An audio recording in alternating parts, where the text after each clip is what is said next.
रावणाला धनुष्य उचलला नाही।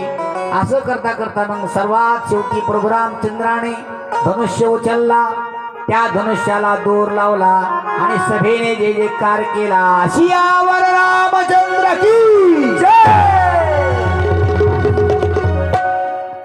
आणि रामाच्या गळ्यात सीताने माळ घातली।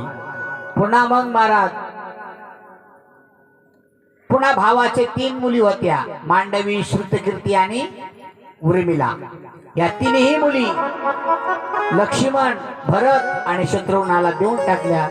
सुंदर प्रपंच चालू होणार। नवे नवे एके दिवशी राजा दशरथ सिंहासनावरती बसला।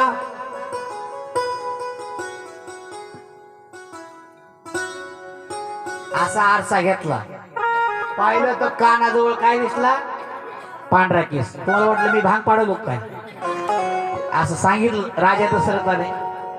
राजा दशरथाने केलं अनेक काळी आपल्या अयोध्येचा राजा राम होणार हो।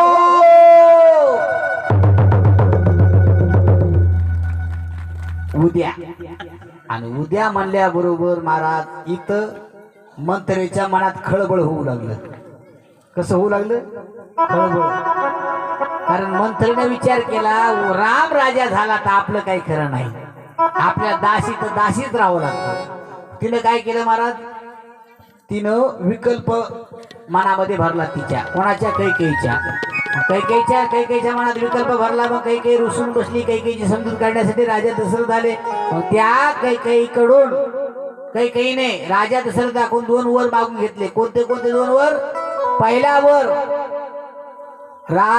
भरताला राज्याभिषेक, राजगादी, आणि रामाला वनवास। वनवास म्हणल्यानंतर मग महाराज ठीक आहे म्हणले, काय हरकत नाही।